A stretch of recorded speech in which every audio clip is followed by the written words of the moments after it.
আসসালামু আলাইকুম এভরিওয়ান। চলে এলাম আরেকটি ভিসা সাকসেস স্টোরি নিয়ে, মার্চ ইনটেক 2026-এর। তো আজকে কথা বলবো আমাদের স্টুডেন্ট সাইফুলের সাথে। ও কোন ইউনিভার্সিটিতে যাচ্ছে, কি প্রোগ্রামে যাচ্ছে, ডিটেলস ওর কাছ থেকে জানবো। সাইফুল, সবার প্রথমেই তোমার ভিসাটা একটু অডিয়েন্সকে দেখাবা? ওকে, আজকে পাসপোর্ট কালেক্ট করেছো? হ্যাঁ, ওকে, তুমি কোন ইউনিভার্সিটিতে চান্স পেয়েছিলা? আমি Sejong university. That's mean Sejong university থেকে পেয়েছো। তোমার সাবজেক্ট কি ছিল? আমার সাথে CSC, computer science and engineering. CSC. তোমার আইএলটিএস স্কোর কত ছিল? আমার স্কোর 6.5। 6.5। স্কলারশিপ কতটুকু পেয়েছো? 50%। 50%। ওকে, ইউনিভার্সিটি ইন্টারভিউ ভালোভাবে ফেস করেছিলা? হ্যাঁ, আনুমানিক কত সময়ের মতো ইন্টারভিউটা দিছিলা? Around 5-6 minute. ওকে, মানে যখন ইন্টারভিউ দিছিলা একটু মনে টেনশন ছিল, হবে কি হবে না, হবে কি হ্যাঁ, হবে না, তাই না? ওকে, তোমার হোম ডিস্ট্রিক্টটা কোথায়? Munshiganj. That's mean man of Munshiganj.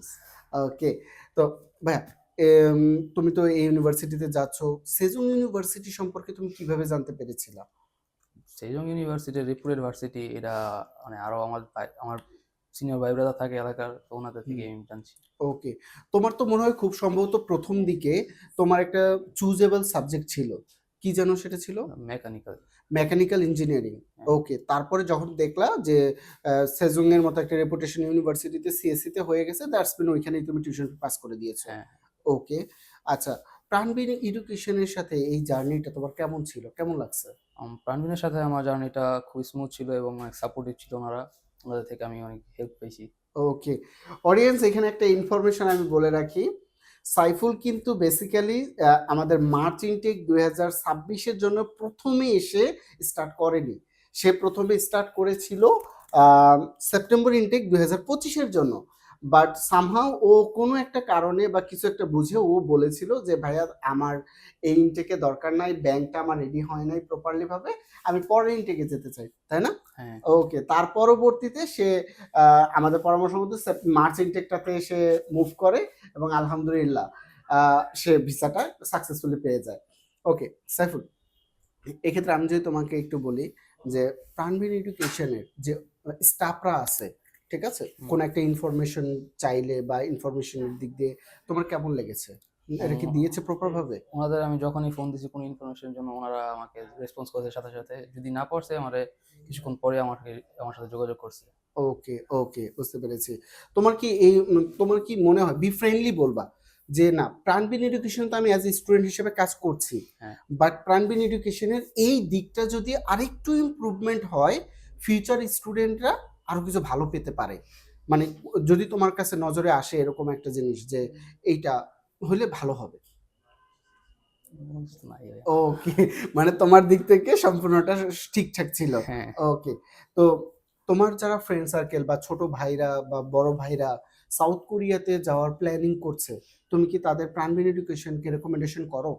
Definitely আমি প্রাণবিন এডুকেশনকে রেকমেন্ড করি ওনাদের এখানে আসার জন্য, কথা বলার জন্য। যদি ফাইল প্রসিড না করে তাও কথা বলে যেতে, যদি মনে হয় ওনাদের আহ, করা ভালো হবে তাহলে করবে, কিন্তু আমি এটাকে বলবো এটা প্রেফারেবল। ইয়েস, মানে প্রত্যেক ব্যক্তির আলাদা আলাদা ডিসিশন আছে। অন্তত প্রাণবিন এডুকেশনে এসে নিজের প্রোফাইলটা নিয়ে কথাবার্তা বলে প্রপার প্রসিডিউরটা সম্পর্কে জেনে গেলে ডিসিশন নিতে প্রত্যেকটা পার্সনের ইজি হয়ে যাবে।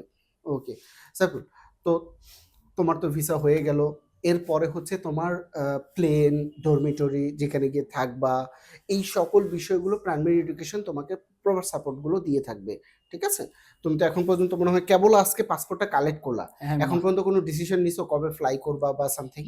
এখনো ডিসিশন নেওয়া হয়নি, মাত্র পাসপোর্ট কালেক্ট করে এখানে আসার সরাসরি। আচ্ছা, ঠিক আছে। ডিয়ার অডিয়েন্স, তাহলে আমাদের স্টুডেন্ট সাইফুলের মুখে শুনলেন তার সাউথ কোরিয়াতে সেজং ইউনিভার্সিটিতে ব্যাচেলার্স প্রোগ্রামে যাওয়ার যে ফুল প্রসিডিউরটা কেমন ছিল।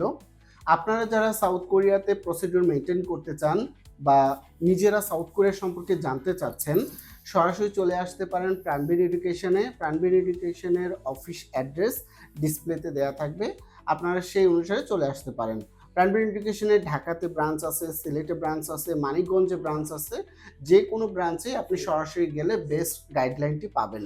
আশা করি দেখা হবে নতুন কোনো ভিডিওতে, নতুন কোনো ভিসা সাকসেস স্টোরি নিয়ে।